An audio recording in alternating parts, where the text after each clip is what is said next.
Man,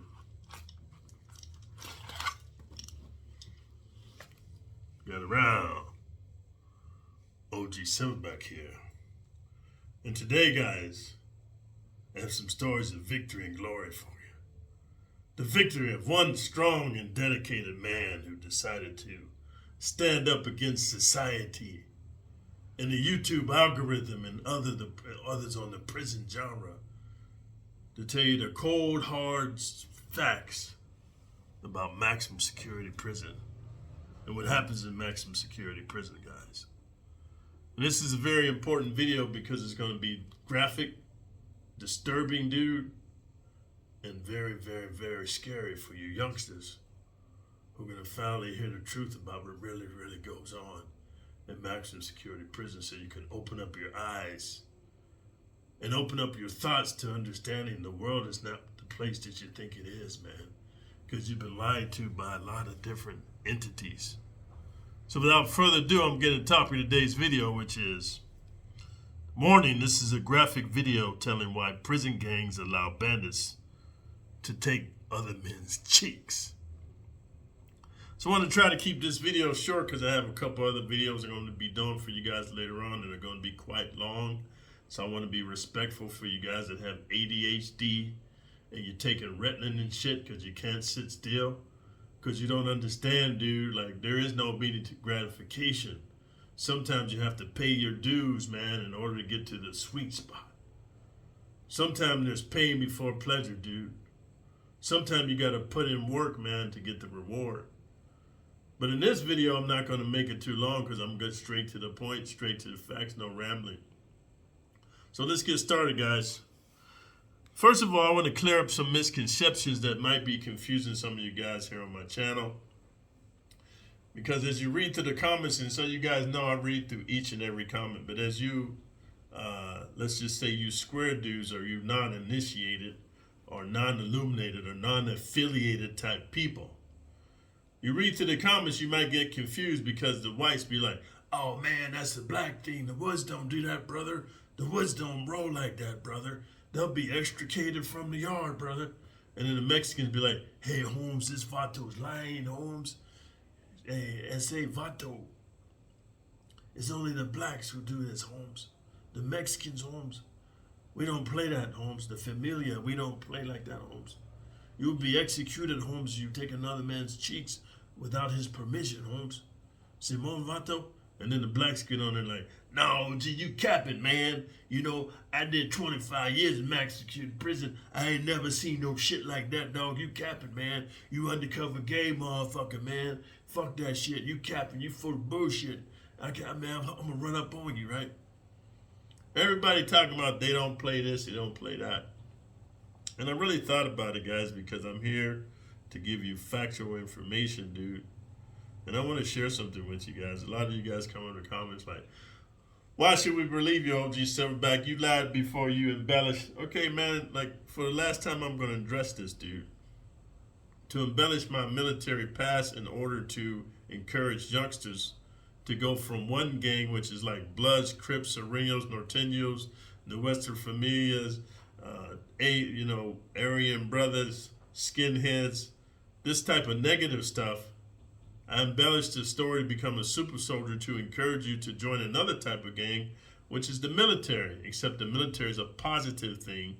I'm not saying it's the most positive thing. I'm saying compared to joining a street gang, it's a very positive trajectory in your life, which can open up doors for you. So I wanted to encourage the youngsters to do this because when I was in prison, youngsters didn't respect dudes that been to the military. They put you in the same category of the police. So when I got out, I was like, how can I encourage youngsters that want to be part of something bigger than themselves? How can I encourage them to join a different gang, whether it's the police department, become a politician, dude, or to become a soldier in the military? How can I convince them? So I said, okay, I embellished the story that instead of me being a combat medic, been to 3 tours in combat, I embellished stories that I was a special forces, which was not true. I was never special forces. I couldn't cut it. It's a very hard leap to go from an 11B, which is an infantry soldier, to a combat medic, to special forces. I couldn't even make it through Ranger School. But I was thinking, how can I motivate these youngsters? So it's one thing, in my opinion, guys, to lie in order to help somebody. It's like when your wife says, hey, do I look fat in these jeans? You say, no, babe, because you want her to feel confident to go out. You know what I'm saying? And it's a whole nother thing to lie, dude, to deceive somebody to join your organization so they can fuck their lives off. So that being said, I want to share with you guys this very important point, guys. In maximum security prison, what I saw, the gangs are right. They don't play that gang raping of their members. And let me repeat that because you guys always take my words and twist them up. Let me repeat that. In the maximum security prison, the 5 prisons I was in the California state penal system, gang members do not play the forceful raping of their members by members that are not in their gang. So there's a protected bubble. If you join the Crips, the Bloods, the Serenos, the Norteños, the ABs, the Woods, the KKK, the Skinheads, the myriad of gangs running. There's so many gangs I can't name them all. I'm just naming the big umbrellas. They protect their specific members from they protect you from any other group outside of their group going forcefully up in your cheeks. So that is true when they say, oh, this group don't play that, they don't play that, they don't play that. To clarify what they do play is this. They operate on a consensual sex of members, dude. Consensual sex meaning that it's a clear conversation of, hey, Holmes, when you join the family, Holmes, you must show your affiliation, Holmes. You must pay homage, Holmes, to the gang, and let everybody know that you down with the familia, Holmes. That you down with the madness, Holmes. Hey man, how do I do that? Well, basically, Holmes, if we leave you out there, the mayates are going to get you, Holmes, and then Holmes, the white boys, man, those white vatos, Holmes, they practice some crazy stuff, Holmes. The Asians, man, I don't know what they're going to do, Holmes, but I know for sure here with the family, Holmes, we're going to break you in easy, Vato. We're just going to put the tip in, Holmes. And you're going to do it consensually, Holmes. You're going to lay on the bunk there, Holmes. And you're going to pull down your pants yourself. You're going to lube your cheeks yourself, Holmes. And you're going to split open your cheeks, Holmes, so we have easy access. And there's no fighting, there's no forcing, Holmes, nothing. Do you understand? You comprende, Vato? Oh, Simone, ese, but I'm not gay, Holmes. No, Holmes, you never watched the movie American Me, Holmes? We're not gay, but this is the part to show that you're down with the family, Holmes, and that you're there. We have each other's backs because at night we practice the broke back, but we only put the tip in, Holmes. So then the Vato agrees. He said, okay, man, I don't want those mayates, those dirty mayates or the huedos going up in me, Holmes. No, I'd rather have my primos do this. So then here's what the Woods say. Hey, brother, this is a dog-eat-dog world, brother. And if you left to your own accord, those ninjas, bro, just because from slavery, they're gonna take out every injustice and reparations on your butt cheeks, brother. And they're gonna rip them open, brother. We here, brother? No, brother. First, brother, we have you suck us off, brother. So that you get your mind wrapped into it. You understand, brother? So that you're paying homage to the gang leader, Holmes, the shot caller in the prison, brother. And then once it's nice and hard, brother, we're going to bend you over, brother. And we're going to have you lube yourself up, brother. We suggest you put a lot there, brother. And we're just going to put the tip in. We're going to ease it in. Being we're all horny, brother, we're going to bust nuts deep really quickly. And it's not going to be balls deep up in you like the mayates do and the ninjas do, brother. So you're down with that, brother? And for that, we protect you from everybody. Hey, man, I don't really understand why I have to do homosexual activities because I'm not gay. Brother, it's not gay. You're showing fealty for the Woods, brother. The Peckerwoods, where we protect you. Okay, so that's the way it is. I know what I got to do. And here's the blacks say, hey, my man, check this out, man. This is a crazy place up in this motherfucker, man. And you're running around, man, the white boys, they're just gonna take advantage of you because they still got that slavery shit in their mind. They're gonna dominate and subjugate your butt cheeks. put all kind of mop ringers and brooms up in you, man. Just taking out their oppression, man, because they jealous you got the big swipe, you know. They jealous of us because we kings. But here what we do, we take care of each other, dog. And what that means is, brother, what happens is, man, you know, at night, man, we just play cuddle buddies, man. So we just gonna go ahead, man, you know, we're gonna spoon with each other, and then we're just gonna slip the tip in until you get used to it. And then we'll start putting the inches in later. But it's not like in the movies where we just gonna go balls deep. But them bandits out there, especially Chocolate Thunder, man, and Purple Passion, woo, I seen them put dudes in the infirmary. You don't want that. No, dog, I don't want that, man. Fuck that, dog. No, blood. No, cuz I don't roll like that, cuz I don't want my shit pushed in like that. Okay, dog, so this is how it's gonna roll, man. Tonight we just gonna cuddle. You loop it up yourself, and I'm just gonna put the tip in, and then we just gonna spoon for a minute, man, until your sphincter muscles get used to it. So that's the rundown of how the gangs do it, dude. I'll have to be honest with you after I gave it some thought. The gang members I know that bring you into their organization or into their fold or into their protection, they don't forcefully take your cheeks, man. They do it through coercion.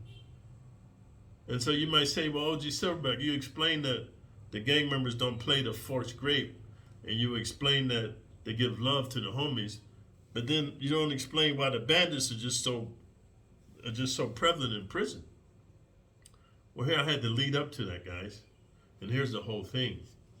Because the gang members and the booty bandits have a clear understanding, don't invade into our territory and we won't invade into yours.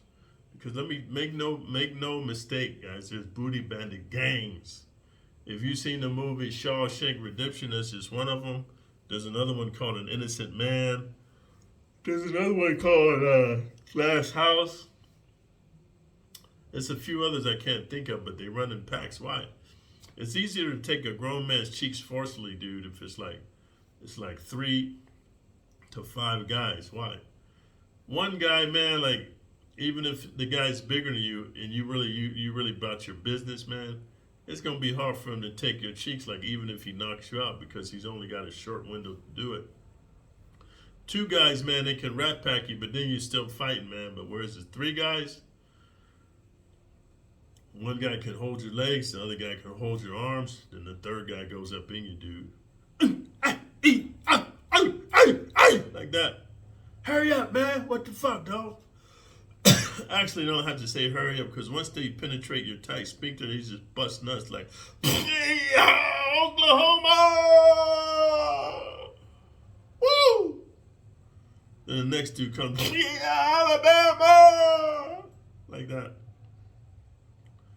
So this is why the gang members allow the bandits to run wild, man. And here's the 3 reasons. I'm going to explain it to you. For those of you who don't understand how I speak, you don't understand my storytelling.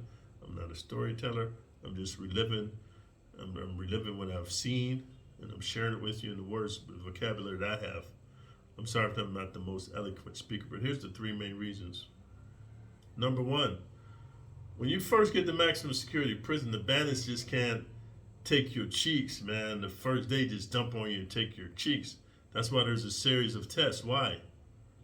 Number 1, they first have to determine, dude, what set you from, who you ride with, who's your people, if you got protection, if you might be a somebody. In maximum security prison, you got to check before you do anything. That's why they test you. Hey, my man, where you from? Hey, who you roll with, dog? Hey, Vato, what set you from, Holmes? Who's your gentes up in here, dog? Right? That's the test right there. They have to see what's going on with you first, because they have to find out if you're somebody. Number 2, dude, they have to assess which correctional officers are on what shifts, where you're working at, where's the blind spots at, what's going on. Once they understand you're not affiliated with anybody, and then they have to press you to see if you got gumption. They have to see if you from the OG Silverback clan. You know, like, let's say you failed the first test. Hey, my man, where you from? Well, here's the second test they're going to hit you with. Hey, has anybody got at you? I like you and I want you. Hey, man, if you're from the OG Silverback clan, you wasn't clear about the first test, the second test, you just got to go off. If you don't know the techniques I've shared with you, look at some previous videos because I'm not going to repeat it here. I'm trying to keep the video short. But go off, man.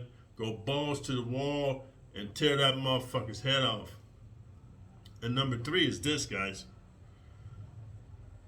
They have to give you the test because then it allows you to run to your people, whether you're black, white, Mexican, or other, and say, hey, this is what happened. Can you protect me? So basically what it comes down to, the gang members allow the booty bandits to grape non-affiliated people because it forces the non-affiliated people that don't have a backbone, that don't have cojones, that don't have fighting skills, that ain't killers like a natural born killer like me, to therefore join the gang. Because it's like this, dude. It's better to go with the devil you know, which is your people, than to be with the devil that you don't know, which is like all these other races looking to take your butt. Because there's bandits from all other races. Once they find out you're not riding with your people, you're not with a group, you're not affiliated, it's open season. And that's the problem, because now your butt cheek's going to get taken not just by one race, but a bunch of different people just taking turns on you. They're not just putting a tip in. They're just going crazy because now it's open season. It's like a zombie fest, right? So that's the main thing, because then the bandits, man, now the bandits know this, because there's some non-affiliated dudes like the dude in Shawshank Redemption are an innocent man. They're just not going to join the gang because, you know, they just feel that strongly because they know there's consequences. Like, you have to use your logical mind to deduce that when you join once you join a prison gang, dude, it doesn't stop when you get out of prison. It's like the movie Shot Caller. Once you join the gang, it's for life. So some guys, man, whether you're an architect or you're an accountant, dude, or you're a plumber, or you're a real estate dude, or you're a businessman, or heck, you're a doctor, or a computer dude, you realize, nah, man, I'm only in here for 5 years, and if I join these dudes, then when I get on the street, I got to be doing illegal activity. I'm going to end up back in here, end up doing the rest of my life. So I'd rather just stand my ground. So what happens is, now the gang members say, hey, Holmes, he's open season, like the movie South Central. Hey, Holmes, we ain't protecting that vato. It's open season. Now the bandits have free reign to just take turns in your cheeks. But then here's the flip side, dude. Once the bandits give you the second test before they go up in you, and you run to the gangs, now you're pushing their numbers up, because in prison, numbers rule. So if you guys like realness and rawness, you want the truth over here about maximum security prison, about life in general, man, thumbs up the video, man, and leave a comment for the algorithm, dude. And let me know your thoughts if you like the truth and honesty, man. And this is what you want more of. Then subscribe to the channel, hit the notification all bell, because I never know when I'm going to upload new content. I appreciate you guys' support as I've been uploading old content from times gone past. I'm sharing with you my training, dude. I'm sharing with you the different therapies I've been to become a better man. I share with you personal development through my acting schools, man. And I share with you behind the scenes of some of the movies that I was on, you know, to diversify the content. But if you guys want to be, you know, illuminated and educated, man, to get to the next level and enjoy this journey, become the best version of yourself, man, then go ahead, man, and subscribe to the channel. Hit the notification all, because I'm trying to get to 100,000 subs by the end of this year. And most importantly, share the video. So until next time, OG7 out.